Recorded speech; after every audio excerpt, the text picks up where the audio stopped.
All right, good afternoon, everyone. This is Rick Kitson with the Cupertino Chamber of Commerce. Thank you for joining us for our Legislative Action Committee meeting on this beautiful Friday, September 4th. And today we have a full agenda full of all things Cupertino.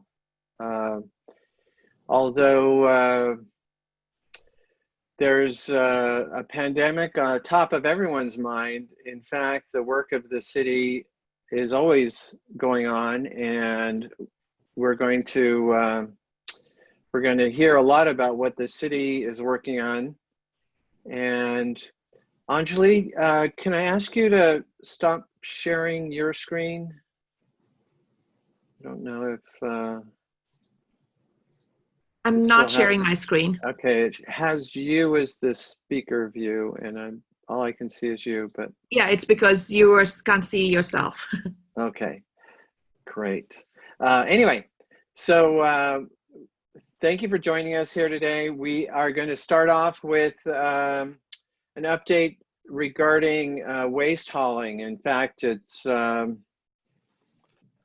if you've ever been to New York, you know it's one of the more important services that can be provided by a municipality, and it's done remarkably well here in Cupertino. And so to start things off, I don't know if Roger Lee is here, or there's Roger, or Ursula.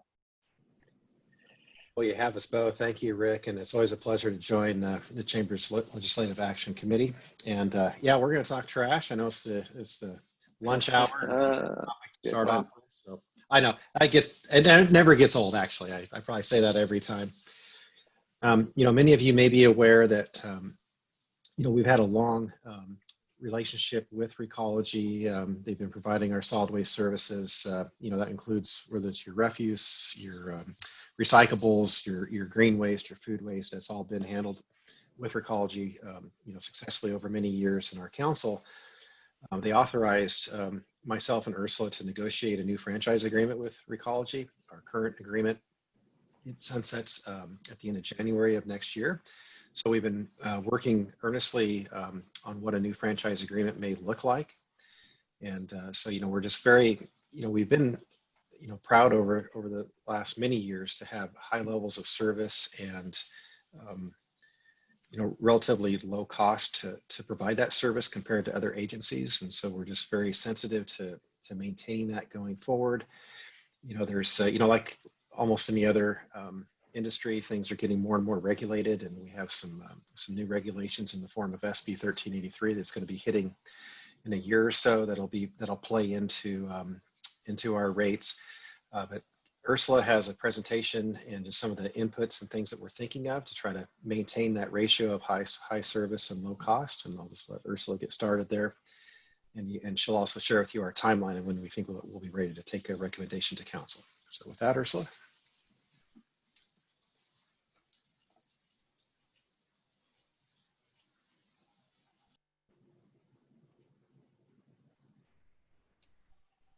Okay, can you hear me now?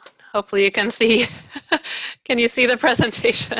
I should have been introduced to Ursula. It looks good. Okay, good. Environmental Programs Manager for the city.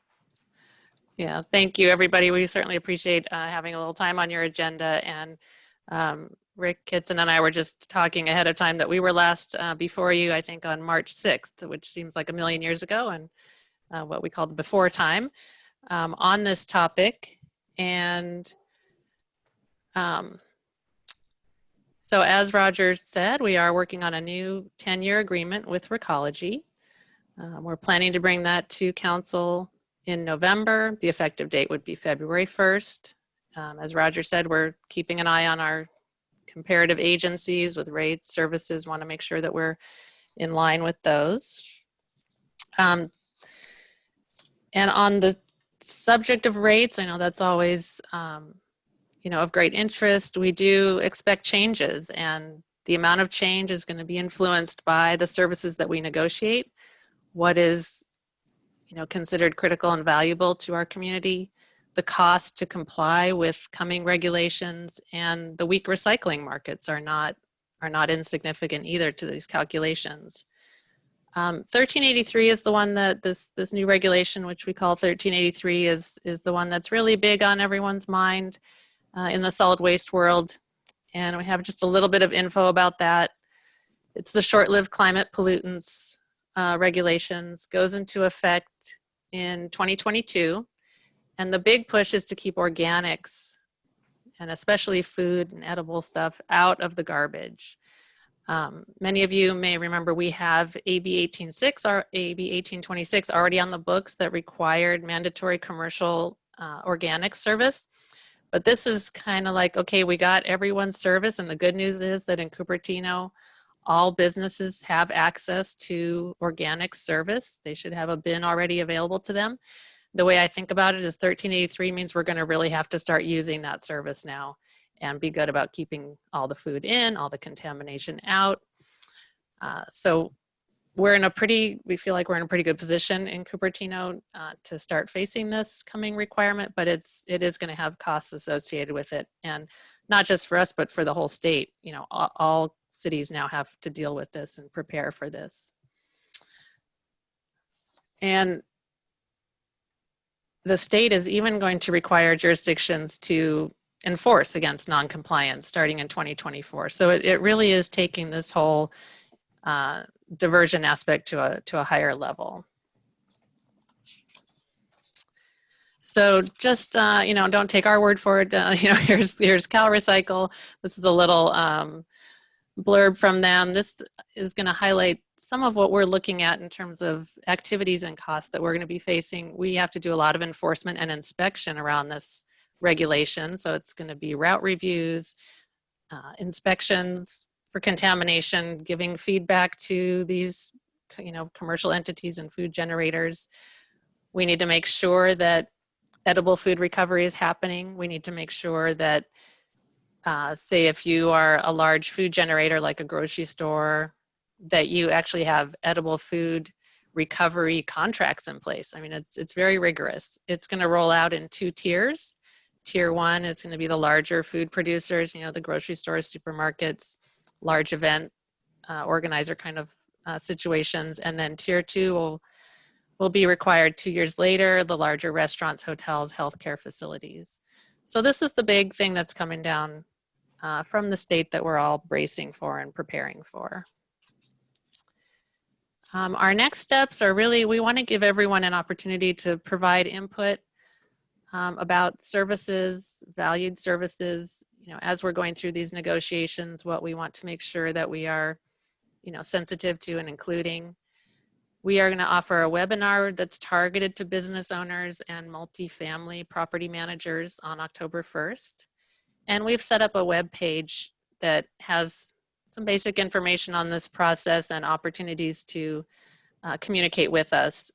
It's a little, we don't have a nice classy short link to read off to you, but we did make this QR code if anyone wants to scan it, or feel free to email us and we can get you all the information. And if all that isn't enough, we're also planning to do a mailing out to all businesses in Cupertino, just inviting this feedback and giving these opportunities to weigh in on this. And I believe that's all I had. I'm certainly happy to answer questions. Ursula, could you talk a little bit about the difference between edible food recovery and just food waste generally? It sounds like there's levels of differentiation that perhaps us regular folk don't understand.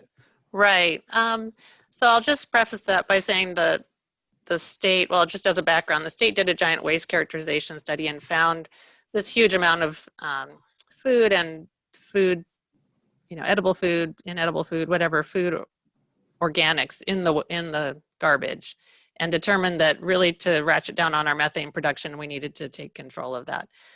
So then getting further detailed on that, what they find is, of course, spoiled food, peels, you know, ends of things that people wouldn't normally eat and all that kind of normal stuff. But also just a very large and alarming quantity of food that looked like it was still fine when it was chucked. And, you know, I'll just say really quickly, I used to work at a processing facility, and we would go out onto the tipping floor, and we would see like giant mountains of bagels, you know, would come out of a bin. You know, these large generators that you reach the end of the day, you don't have any place to do, you know, anywhere to divert this material to.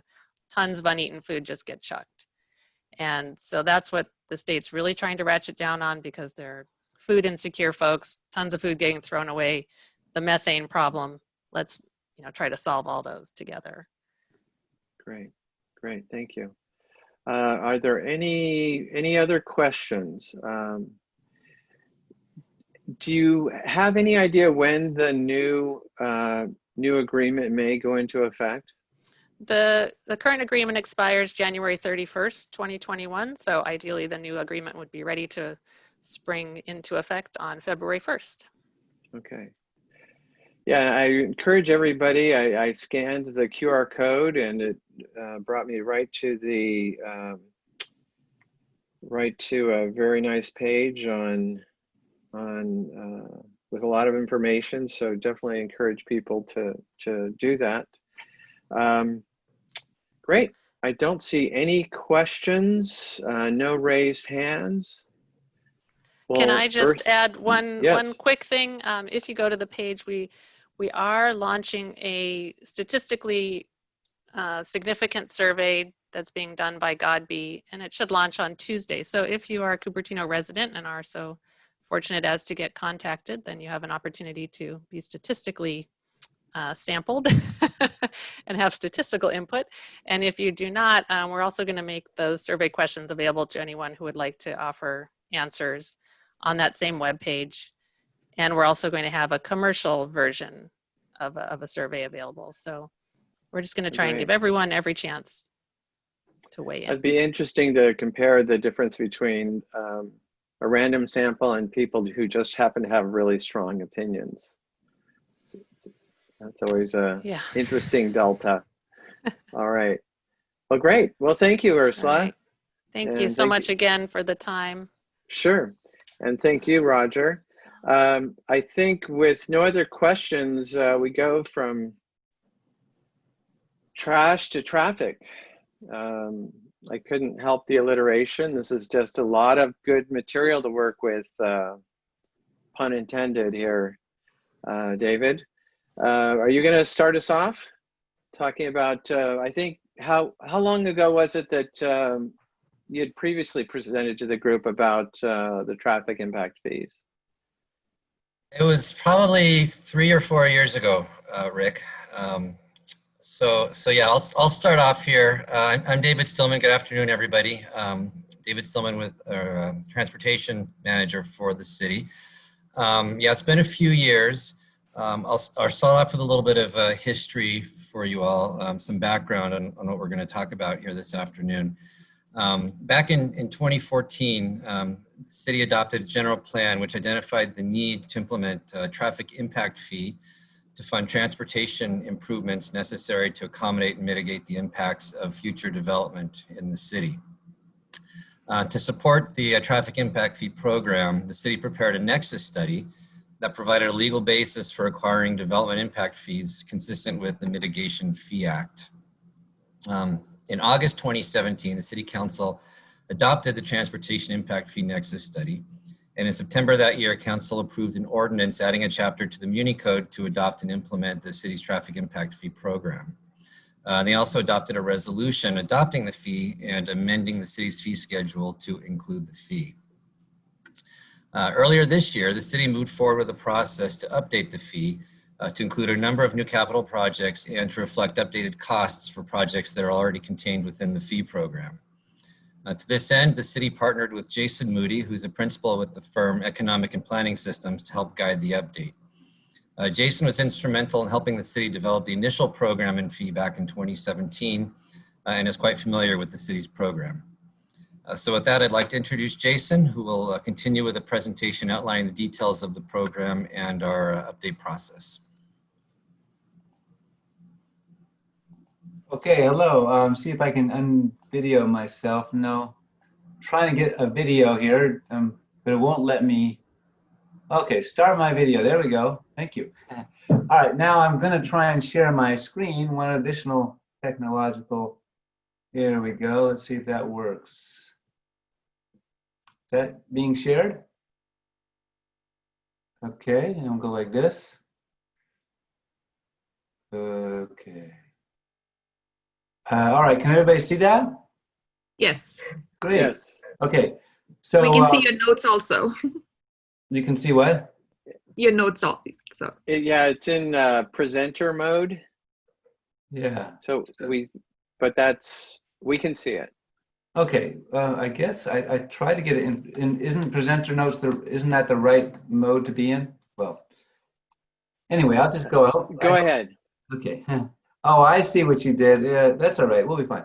Okay, so I think David gave a pretty good introduction of this process and where we are. So I want to just give a little bit of a description of what a traffic fee study is and what we've done. But first, show you a very old pre-COVID photo of myself and of my partner with Advanced Mobility Group, Transportation Engineers, Joy, who's on the call. Joy, are you mutable or unmutable? Yes, I'm here, Jason. Great. So if we have questions, Joy is available too. So David kind of talked a little bit about this, but the fee is designed to really provide a funding source for the transportation infrastructure that the city is seeking to provide over the next 20 years or so, 25 years.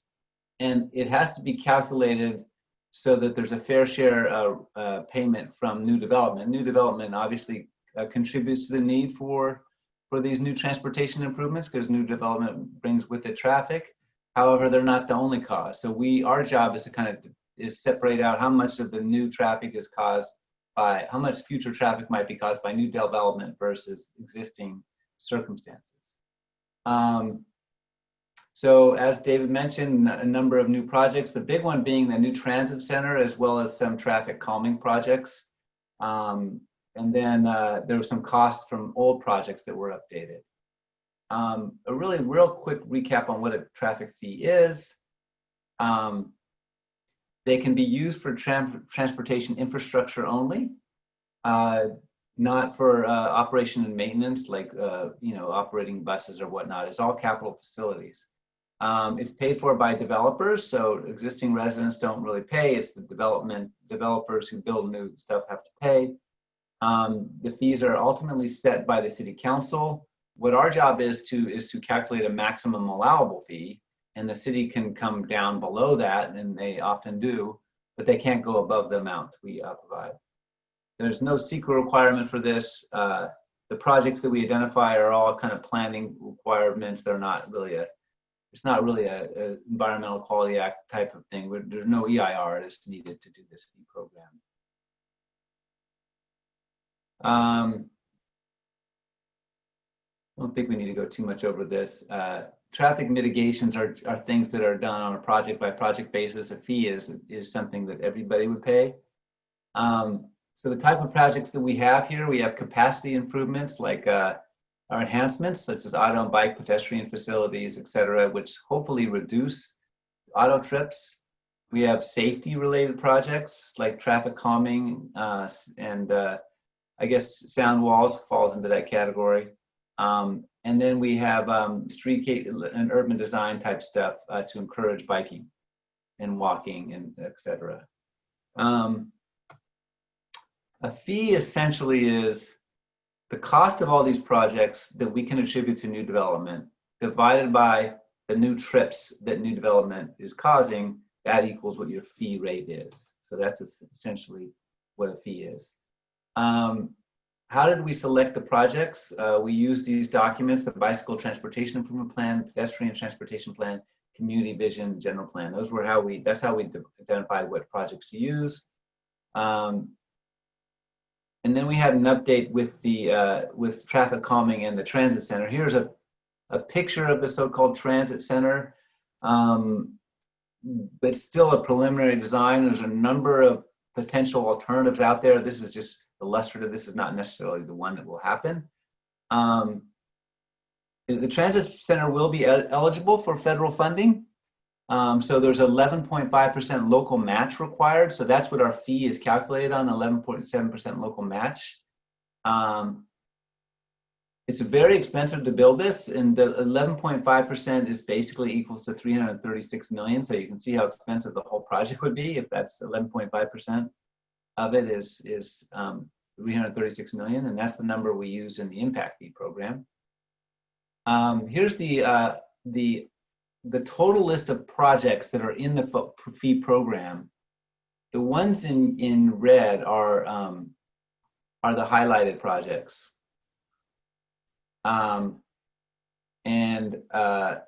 So some of them have cost increases and some of them have are just new projects. The transit calming and the transit center are brand new projects.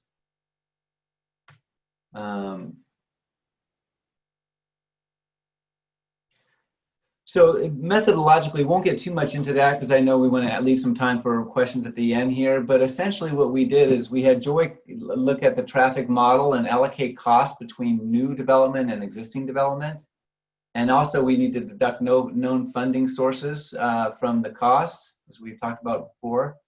And we really are focusing on projects that are mitigating the impacts of growth. So that's essentially the methodology for allocating costs.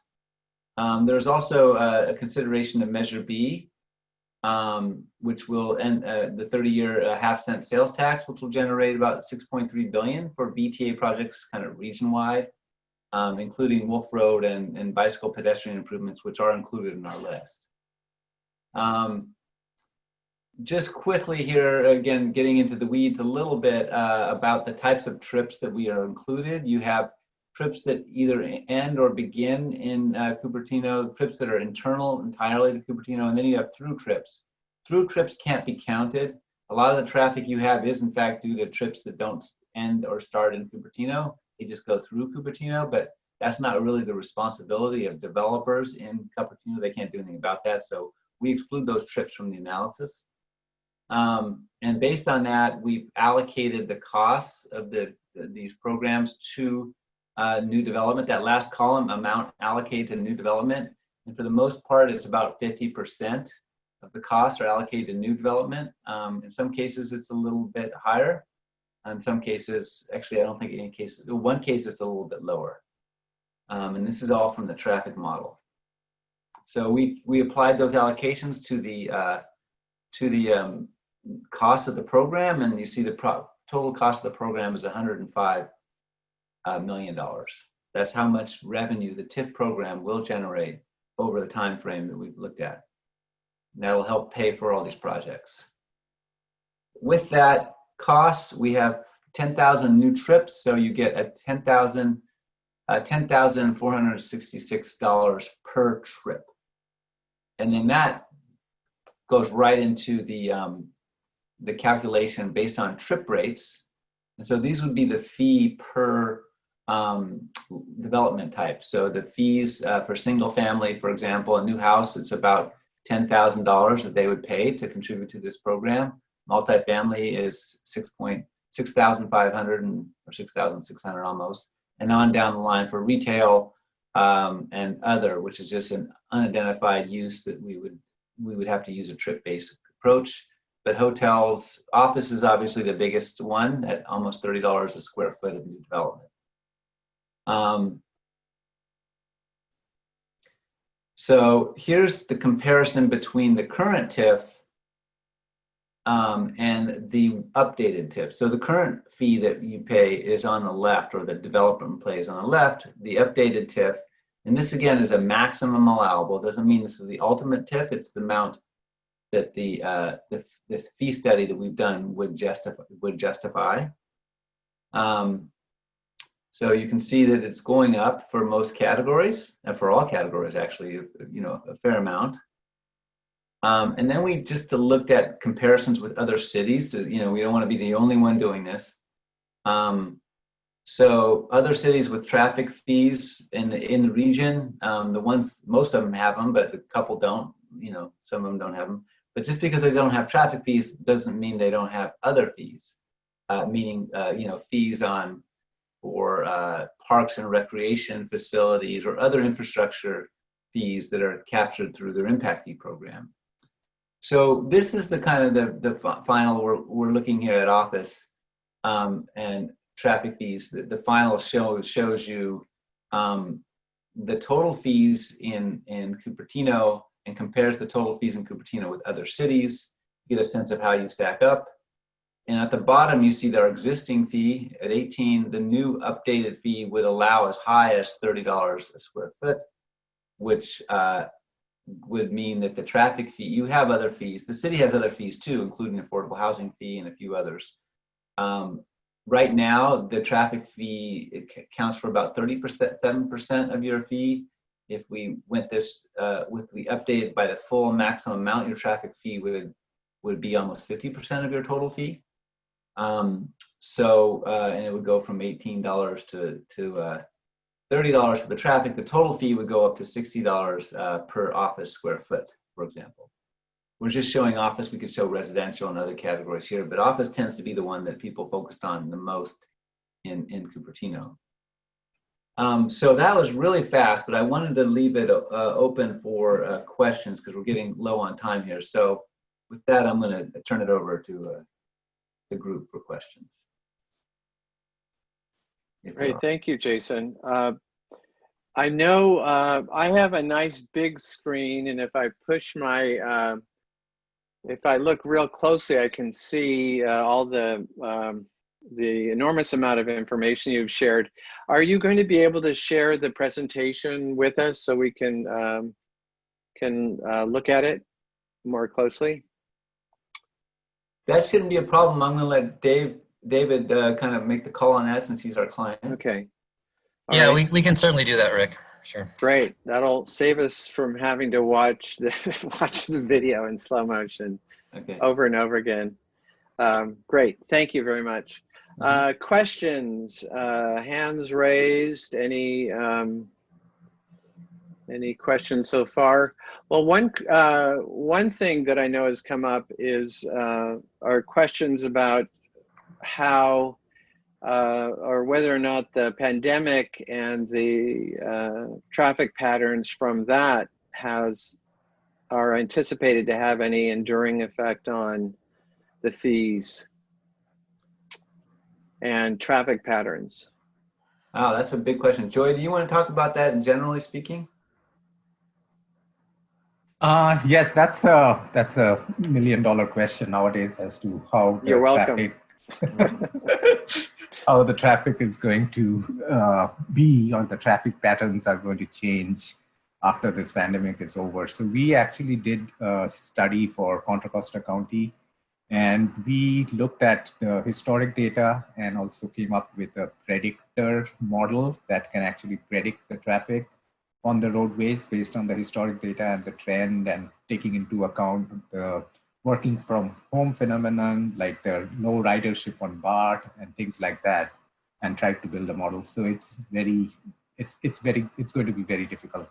But as purpose of the TIF, I don't think it's going to matter, because the overall, as Jason mentioned, we look at how many trips are internal, how many trips are just passing through, and that's as part of a percentage of the total traffic. So we are not actually using the actual volume of traffic, but we are using the relative volumes of traffic, and that is going to remain the same. Great, thank you. Now, I don't think I saw that data point in the slides, but I was curious,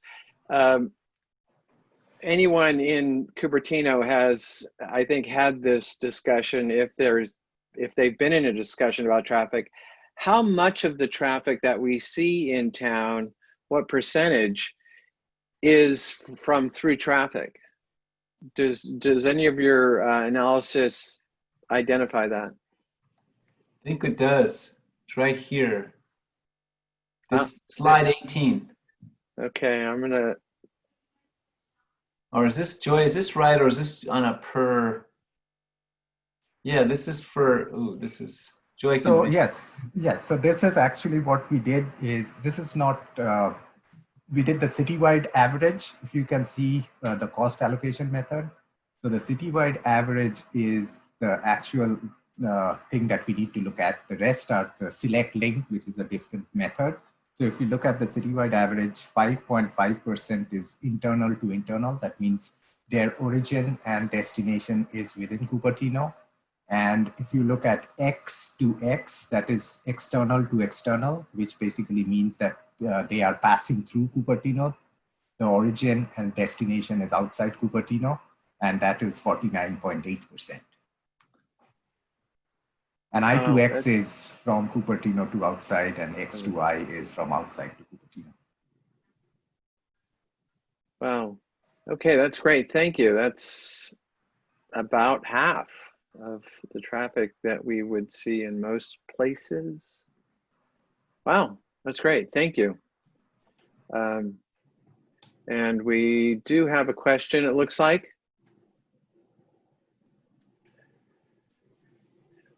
So we have one question.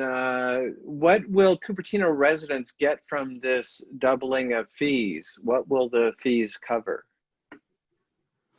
Yeah, it's, I don't know if it's quite a doubling, but it's it goes up, you know, a fair amount. And the residents of Cupertino, they don't actually pay the fee. As I mentioned, the developers pay the fee. So future residents and future workers, I guess you would say, theoretically bear the burden. But the project list that we showed you, those are the projects for which the fee is being allocated to, the revenues for those projects. And so the new projects that we've added are this transit center, for which the fee is trying to generate essentially matching revenues for that, so that we can be more competitive for federal grants. And then some of the cost, some of the cost increases on the bike ped stuff and traffic calming is some new traffic calming projects.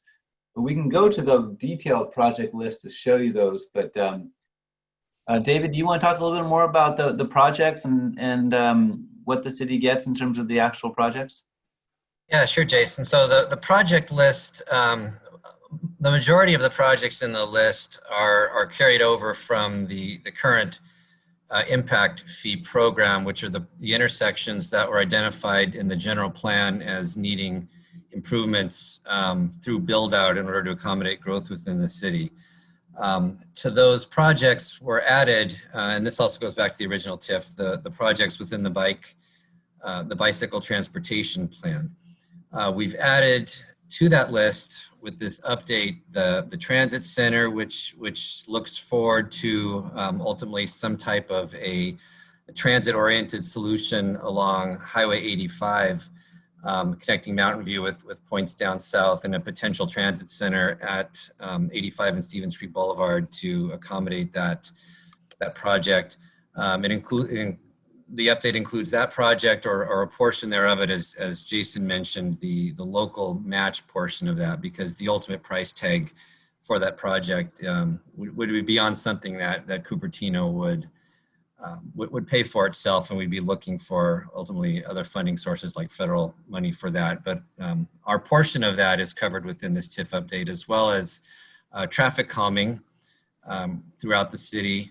And we've updated the costs for a lot of the bicycle projects that when we initially developed the impact fee several years ago, we only had kind of conceptual level costs that came out of the bike plan, but several of the projects now have advanced to the point of design or construction. We have much better numbers on how much it's actually going to cost to build some of those bike projects. And so we've incorporated that information within the fee update in order to try to recover some of that money. So the money that we collect through the program will go towards funding, in part, all of those projects that I just listed. And to kind of reiterate a point that was brought up earlier, the fees that we're describing to you this afternoon are maximum allowable fees. That's the most that the city can charge for a traffic impact fee. It'll be up to the city council ultimately to decide if they want to charge that maximum amount or some lesser number than that. So how much ultimately gets charged to development remains to be seen once we take this item to city council. Great, thank you, David. We have a question from Jeff Christina. Jeff. Thank you. Yeah. So I just had a couple questions. One is that all these fees only come when the project is built, correct? Hello?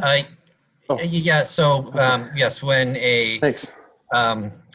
When a project, basically when the permits are pulled to build a project is when the fees get assessed for a specific project. So it'll be identified within the conditions of development of the project, and when the permits are pulled to actually start construction is when the fees are collected.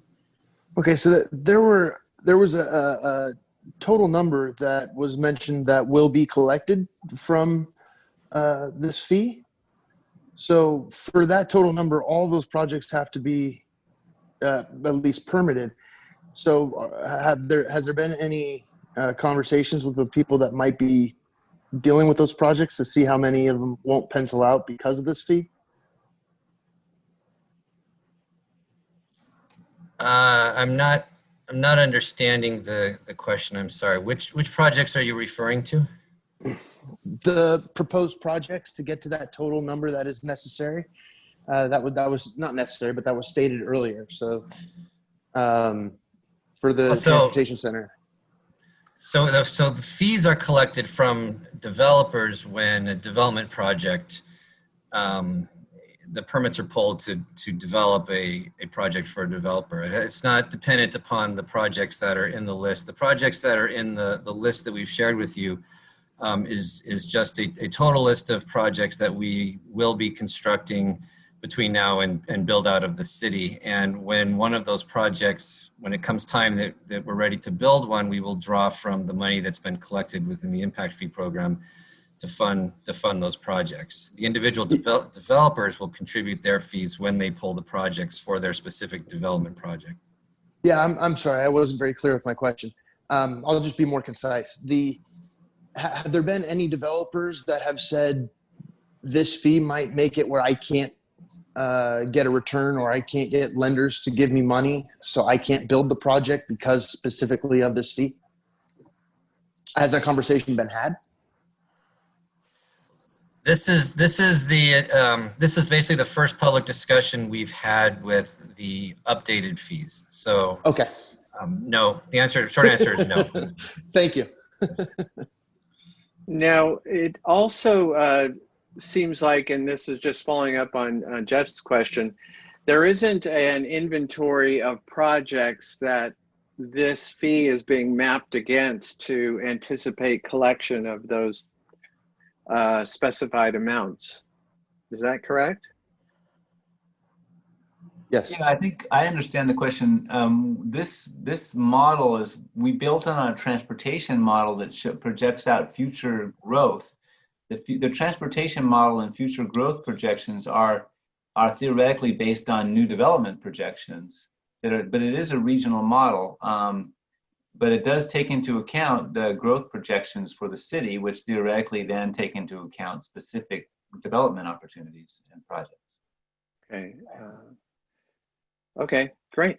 So thank you. Any other? Yeah, there's a question and answer. Yeah, here we go.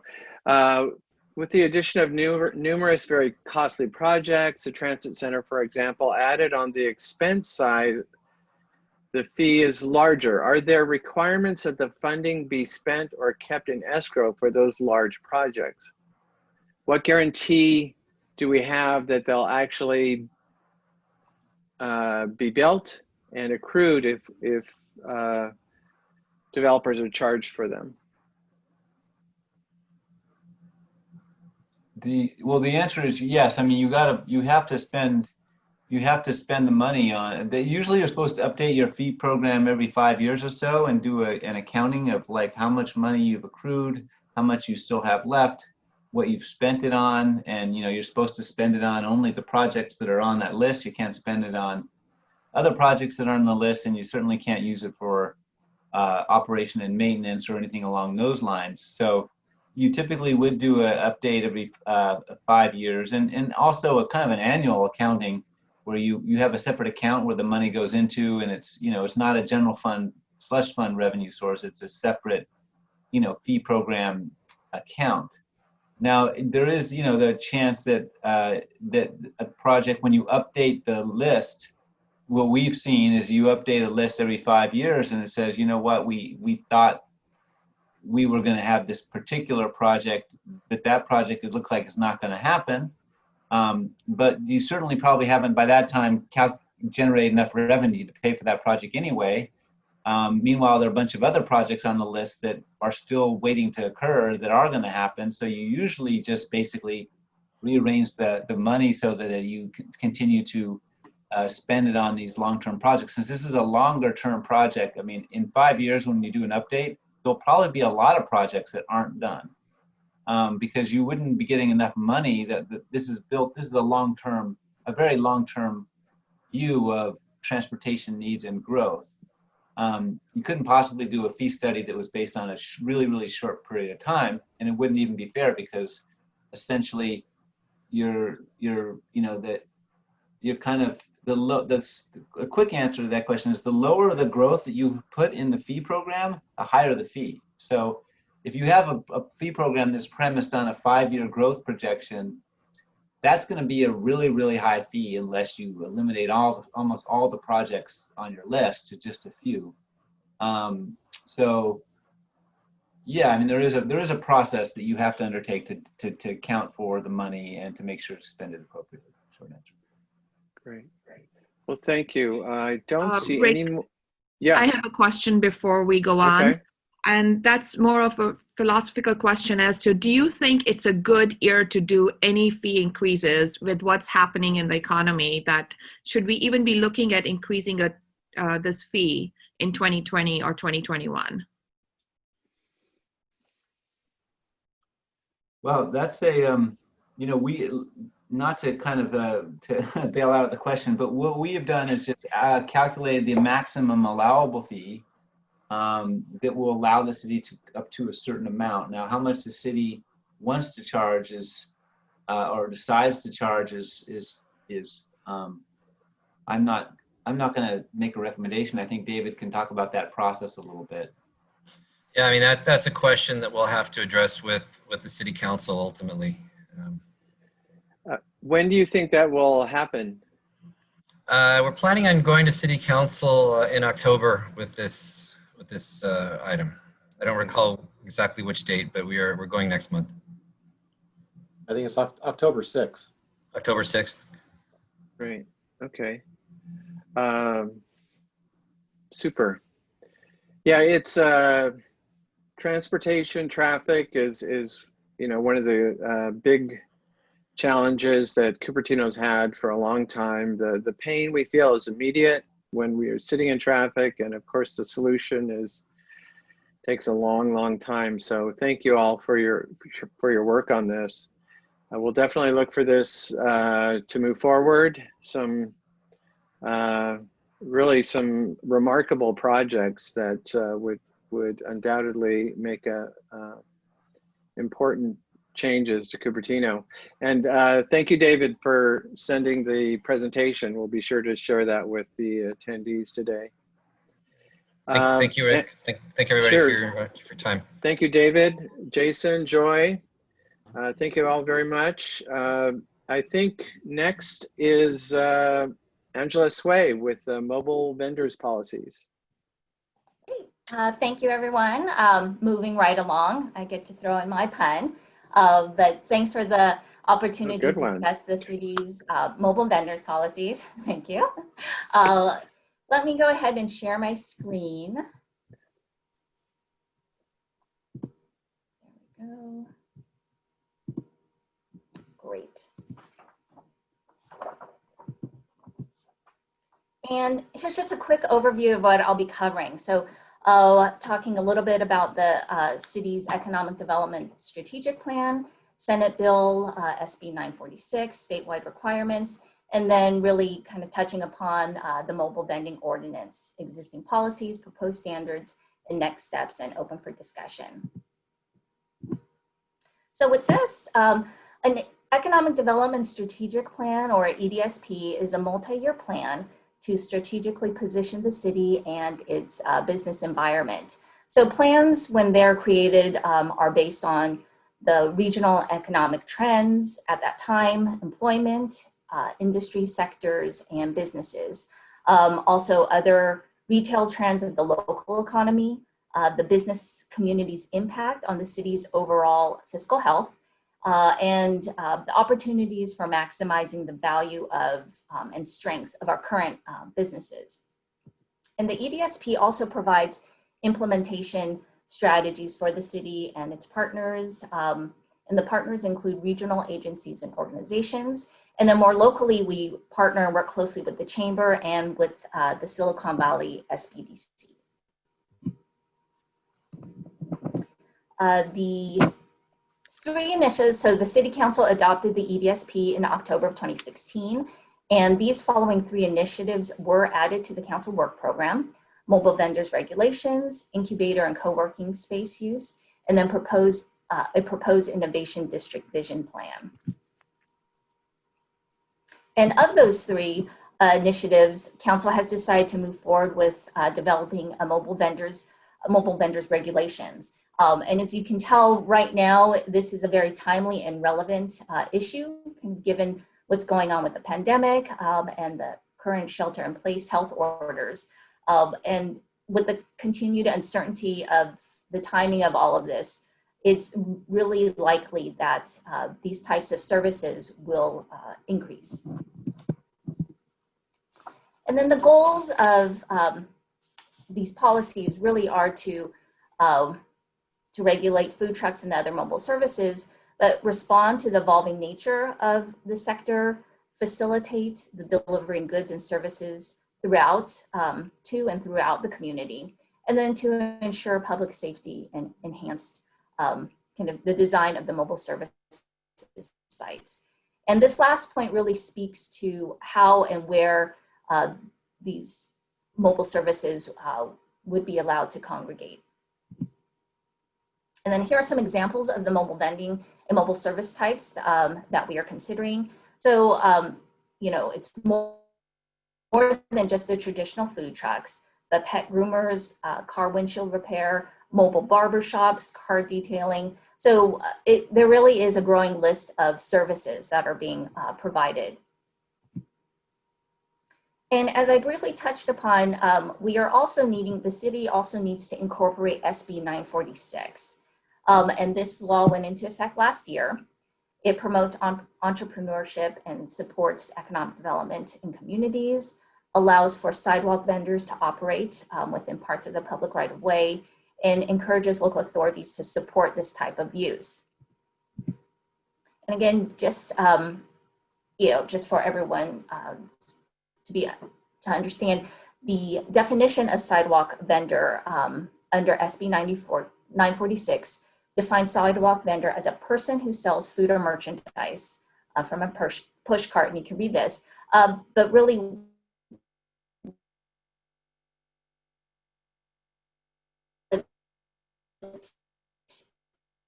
the big distinction there, folks, non-motorized vendors.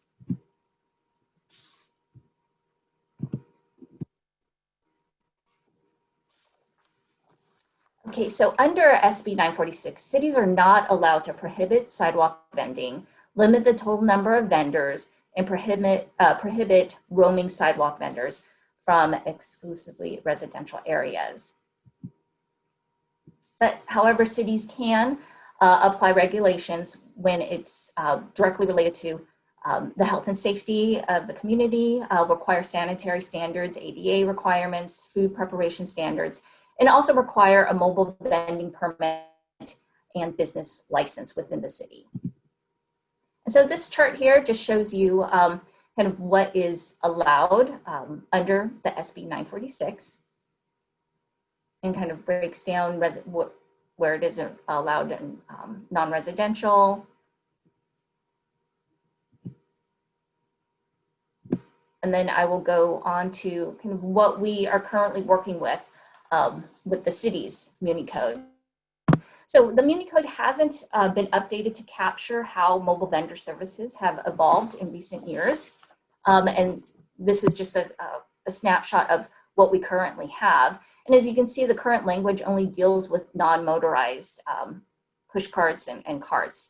And so back when these codes were written, the traditional ice cream carts or balloon carts were, I think, what was being on our minds. And then the term solicitor also, and as it's used in the code, needs to be updated.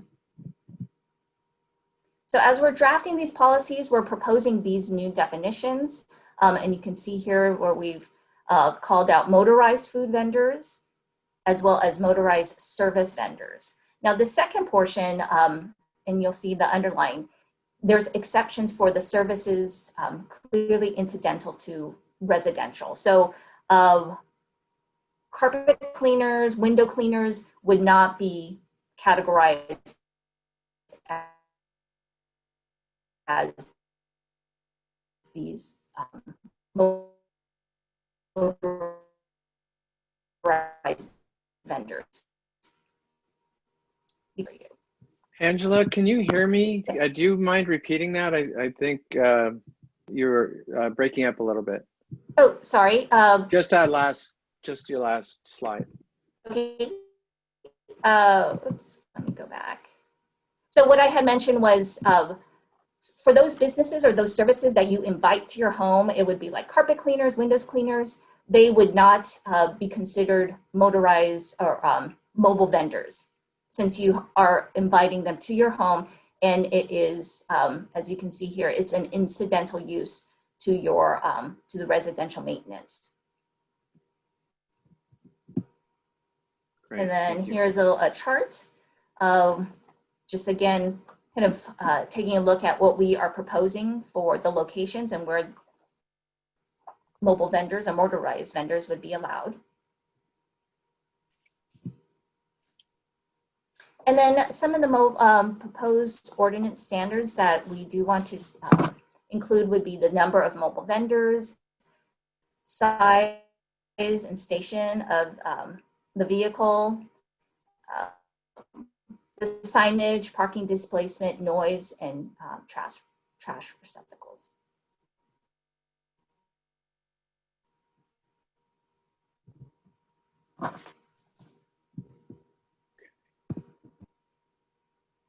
And then this is our timeline. Last month, we held 2 outreach meetings via Zoom. And then today, thank you for having us here to present to you all. We're looking to take all of your feedback to Planning Commission in October. And then possibly, depending on the additional feedback, then we hope to go to council in November. And at this time, I'm open to answering questions or taking in your feedback and comments. So I will open it up. Any questions for Angela? This is something that's been in the works for quite a while. Rain has a question. Yes, Angela, thanks for the presentation there.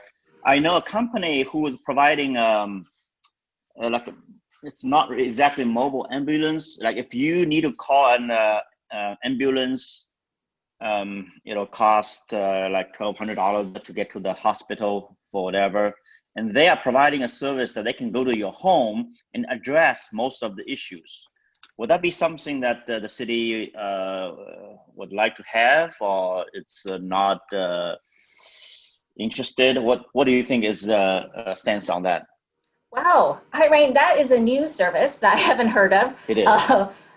It's an interesting concept, and again, probably, again, very timely with what's going on. I wouldn't consider, I suspect, kind of given what we are looking at now, they would not fall under this kind of mobile vendor services, because I think what we are thinking of for mobile vendors are the folks who are soliciting business, rather than you as a homeowner possibly, or you're located at your business, you are inviting someone or asking someone and making arrangements for a service. So Okay. it probably, what you're describing wouldn't fall under having to be permitted under this category. Got it. Yep. Okay. Makes sense. Thank you. Great, Great. thank you. Thank you, Rain. And while we talk about solicitors and new definitions of solicitors, Angela, we're coming into an election season. We can expect to see campaign workers going door to door, but these services, these functions won't be impacted by these regulations, will they? No, You know as what? far as my understanding and how what we currently have on our Muni code, for folks who are going door to door, and if you think of them as kind of the traditional magazine folks, they still have to apply for a solicitor's permit for the ability to go into residential areas to pass out or give out information. So as far as I know, that's not impacted, but however, folks who are going into residential areas and distributing material must apply for a solicitor's permit. Interesting. And that has to go Okay. through the regular routing processes. Great. Well, thank you. I don't see any other questions, and which is good because we don't have too much more time, but there's someone from City Hall we'd like to, if she's still on the call. Deb, are you still here? I am. Well, welcome. A nice review of several of our departments' work. You guys stay busy. We're really busy. I understand that you all asked for maybe a COVID update. Is that what you're asking for? Yes, I think originally, I think the city has a new emergency coordinator. Yes, he's fabulous. His name is not unlike the rest of our employees. I think they all do super well. A little plug for city staff. Tom Chin joined us from San Francisco, City and County of San Francisco. He is our new emergency management, our new emergency manager. So he's been busy, to say the least. We're happy to have him on board. The rest of the response when we first started COVID was up to myself and Katie Nomura, who is our assistant to me, the city manager. And we did okay, but we certainly probably could not have done it, obviously, to this level and done all the planning in close coordination with our departments like he has. So I'll just assume you'll want to hear a little bit about our overall city financials and the impact of COVID, and perhaps what we've done in response to help businesses specifically and other areas. And then I'm opening up for questions as much time as we have. We're a little over, so I'll hurry up. We did get hit pretty hard financially, but due to the recessionary type of planning that we always have done prior to me getting here to the city, we were in a good position when COVID hit. So we lost about $11.5 million, both in FY 19-20 and 2021's estimate. But we are watching revenues very carefully. And at least this next quarter's revenues from TOT even and sales tax are better than what we had projected. So I think we're doing okay. Time will tell. We should have a better feeling even as soon as October. So right now it's just all estimating. Specific COVID responses, and I'll speed up a little bit. We have our rental assistance program in 3 pieces. One, we gave some grant money to West Valley Community Services to help families in need with some dollars. We have our traditional low interest loan, low entry loan with Mary West, and a similar product, but with a non-traditional partner, a company called Earnin, which is usually like a payday advance kind of company, but is able to give out microloans basically for people who need rental assistance. We also used our CARES Act funding, the bit we got from the federal government for small business grants in the amounts of $5K, which I think, Angela, we just finished allocating it out to the winners, and I think those are getting ready to be announced anytime real soon. We also, as you probably know, did all of our outdoor dining. We did a streamlined ordinance, emergency ordinance, to help with outdoor dining spaces, streamline the permitting process, reduced or eliminated permit fees for that stuff, including outside business operations, and more recently for hair salons, barber shops, and other personal care and retail. While all this is happening, we thank the Chamber very much for the fundraising you did for our senior meals program that we took over from you in July, and still going great guns on that, and the seniors very much appreciate it. Our Parks and Rec group handles that, along with online classes via our sports center. We also do call outs to our seniors who have indicated to us that they want us to stay in touch with them. So we do that based upon their preference, as well as kid camps. We had 2 sessions of kid camps, of course, with the socially distant requirements and no intermingling of groups this last summer, which were pretty full. What we are finding now, though, is our after school programs, the in-person ones where we're creating some outdoor opportunities, are not as well registered for so far. I think it might have to do with air quality as well, because we're not feeling so great about being outside with the fires and everything. So that's a quick update with everything COVID, and I know that was fast, so if there are any questions, I'm happy to answer a couple.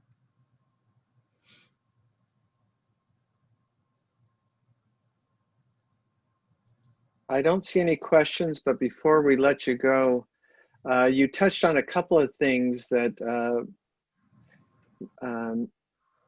I wanted to share with you and the group, and that is that we have announced our Star Award winners for this year. And as you said at the beginning of your comments, Deb, it's an amazing team at the city. I've had the pleasure and honor to know that firsthand for many years. But it turns out we have an amazing community full of people who, when you do things right, people hardly know that you've done anything at all. And so we have some new categories. We have our Citizen of the Year is Josh Sela, West Valley Community Services. They are very active and the tip of the spear when pain was being felt by the community. And of course, West Valley Community Services also. Rotary was very active in so many areas, including paying for meals that the Chamber was also participating in, from local restaurants to seniors and West Valley Community Services. Marianne Shovlin, League of Women Voters. Turns out democracy is a very precious thing. Patrick Aarons. If you haven't run into him around town, you haven't been getting out, because he's just about everywhere. Darcy has been just a tireless advocate for years for the community in so many different ways. Dr. Andy Wen is just actually a graduate of Lynbrook High School, now Chief of Pediatrics at Kaiser, and has been giving back in so many ways to our community. How many employees do you have, Deb, now? Just around 200. 200. So the list of employees of the year could be much longer, right? Yes. Could be much, much longer. But you had talked about reaching out and connecting with seniors, the most vulnerable, arguably the most vulnerable part of our community. And I believe Amanda Hui, is it pronounced? Yes. Has been doing an amazing job with that. So we're really happy to start formally recognizing our outstanding city employees. And of course, education has always been important. Stacy Smith at Garden Gate. Sushma Bana at Monte Vista will both be recognized, and also Brandon Gaynor at Danza College is being recognized. And as we have each year, we're happy to recognize the Santa Clara County Fire Employee of the Year. This year, it's Fire Captain Jim LaFuente, and Santa Clara County Sheriff's Employee of the Year is Deputy Craig Katong. So this will all be happening on the 25th. You can register here. If you go to the Chamber website or bit.ly 2020 Cupertino Awards. So we're just really happy to recognize these people, and thank you, Deb, for helping us to recognize the amazing people that you have in your team and the remarkable people that we have in our community. Well, thanks, Rick. We really appreciate being included in that. Sure. And we're over time, so with no further ado, I'm going to wrap this up. Thank you to the city. We know you guys are busy. Thank you for taking the time for sharing with us today. And with that, have a great weekend and stay cool. Stay cool, Thank everyone. you. Cooling Center's open at Quinlan on Sunday and Monday. Great, thank you. Mm-hmm.